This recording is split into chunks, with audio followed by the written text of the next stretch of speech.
Hello team, how's it going? Welcome back to a new video where I'm going to be discussing with you how would I train today if I was looking to rejoin the Army or the Marines, the Air Force, the Navy, whether that's the paras within the British Army. I spent 16 years in the Army. I joined at 16 back in 2006. I left in 2022, and across that career and even over the last 2 years where I've left, the way the British Army train, the way the military train, and the information that is now available out there has changed massively. So what I did back in 2005, 2006 to prepare for the Army is completely different to what I would do now and what I would tell people to do now. So when I joined in 2006, I walked into the Army Careers Office and they basically said, "What are you looking to do?" I gave them a few ideas, and he basically just said, get out running and make sure you do some sort of press ups, work on your press ups.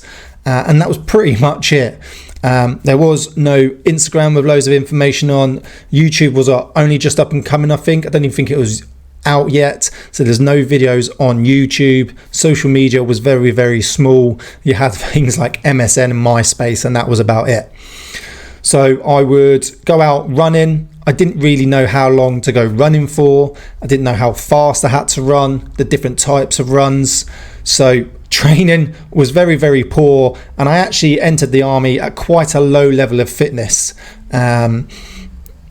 compared to when I left, where, you know, I could easily run around 8.5 minute mile and a half, run on a steady state run at around 6.5 minute miles. I was most probably doing a 10.5 minute mile and a half, running around 9.5 minute miles on a steady state run, and I would be absolutely knackered and I'd struggle to maintain that pace. But that was all I got told. When I joined the Army as well, that the Army trained you completely different. There was a massive emphasis on running and then tabbing once they built you up, and then you would do a lot of full body circuits, and they would just smash you for an hour in the gym with medicine balls, press ups, sit ups, a lot of sprinting. There was no strength training incorporated into it, and you weren't told to do any strength training before you joined. And I remember being in regiment when I was in 7th Para HA, and lads were training for P Company. They just got told to do cardio all the time, go on a run, go on the bike, go swimming.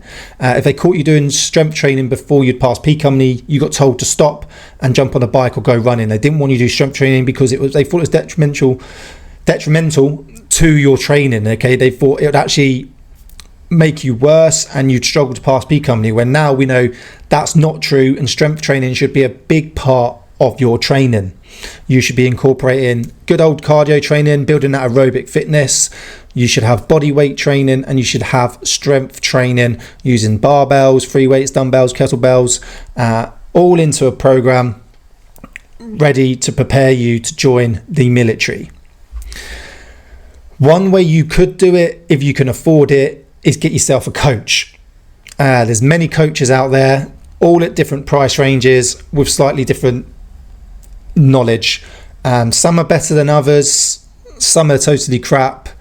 Do your research, look at your budget if you think it's affordable, because there are some really, really good ones out there. If you can afford it, I would recommend it, especially if you're looking at joining the Marines, the Paras, or any sort of airborne or Army commando unit. It's going to give you a really big help and get you on that stepping stone to passing one of those arduous courses. Even if you're just looking at joining the military, you've got no knowledge at all of training or fitness, but you really, really want to join, I would still recommend getting you a coach, because the fitter you are, the easier training and your Army career, your military career will be. How would my training sort of look now then? So get a program together. You could do slightly different splits. It's slightly down to you, it's up to you. But I would incorporate 2 to 3 runs a week, and that is a mixture of easy runs. So a nice long easy run. You should be able to maintain a full conversation when running, low on the RPE, around 2 to 3 on the RPE scale, and just work on building up either running for time or mileage. You can either track time or mileage depending on how you want to do it. Then every couple of weeks, every 2 or 3 weeks, I would chuck in a fast run. So this is, I'm talking 7, 8 on the RPE scale. While you're running, you can sort of get out a few words if you were talking to a buddy while you were running with them. No more than around 20 minutes running at a good fast pace. As tactical athletes as well, a lot of what we do, yes, we tab long distances, but a lot of what we actually do is sprinting, little shuttles, changing direction, carrying heavy loads. Also, we do a lot of work obviously over elevation, so going up and down hills. So add in some hill sprints, add in some shorter sprints, whether that's reps of 10, 20 meters, or that's doing 100, 200, 400 meter reps. And then add in quick shuttles as well. That's going to get you ready for the beep test, but it's also going to get you ready for sort of diving into cover, running across open ground when you're in things such as contact. So get a program together, work out where your current ability is. You could go out and say do a 2K run, you could do a 5-minute run, you could do a 1.5 mile run.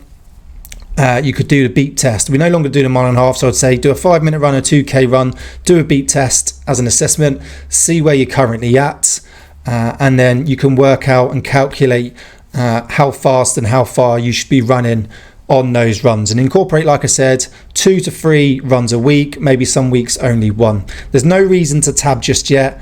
Work out on building that foundation, and then when you join the army, they will slowly add in weight and work you up to the correct weight. Then what you want to add in is, depending on time and current sort of training level, around 2 to 3 sort of body weight strength sessions and circuit sessions in a week. Body weight, I think, is a massive one. You should be able to move your own body weight. Press ups, pull ups, body weight squats, jump lunges. The better you are moving your own body weight, that's going to slowly transition across into strength training as well, and it's just going to build stronger muscles, stronger tendons, and obviously pull-ups are now part of the SCR as well. So definitely have an emphasis on pull-ups, and also being good at pull-ups is going to help you getting over those larger walls in the military. So all transition across your 8-foot walls, 10-foot walls, and maybe possibly 12-foot walls.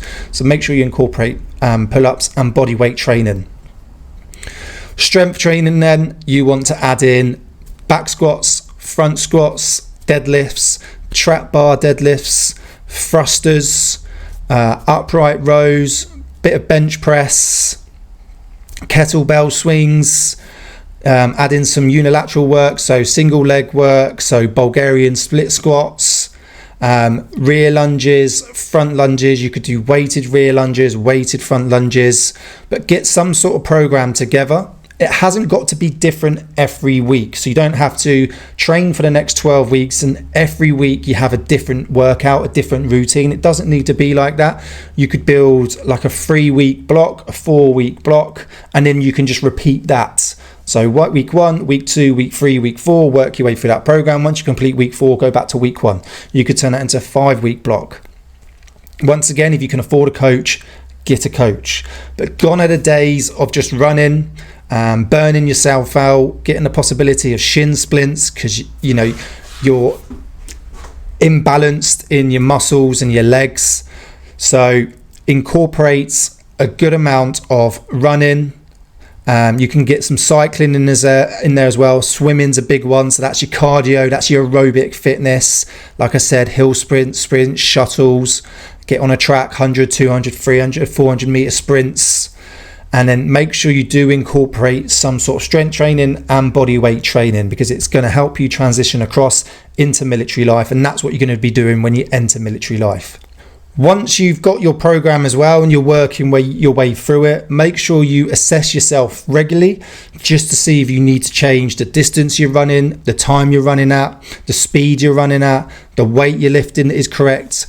You always want to add in progressive overload. Progressive overload is what's going to make you improve on all the aspects of training. It's going to make you stronger, it's going to make you faster, it's going to make you fitter. And there's a number of ways we can obviously improve add in progressive overload. It's basically just doing it a little bit better every time at something. So whether it's lifting weight, you're adding in more reps, you're adding in an extra set, you're increasing the weight by 1.25 kilos, 2.5 kilos, 5 kilos. Okay, you haven't got to do massive jumps. When it comes to running, you add in an extra shuttle, an extra sprint. You add in an extra half a mile, an extra 5 minutes added on to your easy run each week. Assess yourself, I don't know, every 5 to 6 weeks. Just reassess yourself. It could be every 7 to 8 weeks. Redo the test that you did at the beginning. So that could possibly be the 2K run again, the 5-minute run again, the beat test. Maybe you tested yourself on the back squat, deadlift, overhead press. See that you've improved on your 1 max rep or your 5 max rep. Get those numbers again, and then you can rewrite your program. Once again, what you could do is, if you can't afford a coach, go to a coach and just say, can I pay to have an hour with you? Just to run through a few things. I don't really know what I'm doing. I'm joining the military. I want to get a program put together, but I can't afford to pay your monthly fees. But can I pay to have a one-off hour with you just to go through a few things to make sure I'm happy? I'm more than happy to do this with people. So if you want to contact me, then just let me know. But there's a number of ways you can do it. But how we trained back when I joined is completely different to how I train now. So if I was going to rejoin now, yes, I would be running, but I'd be incorporating a lot more body weight and a lot more strength training, a lot more functional training into my training program. Don't just go out running. If you want the best start to your military career, add in that strength training, that functional training, and that body weight training. Hopefully this video has helped you. Please comment below with if you've got any questions, if you've got any thoughts, what you want to see next. I'll be doing my best to reply to all of them. But thanks for watching, and I'll see you soon.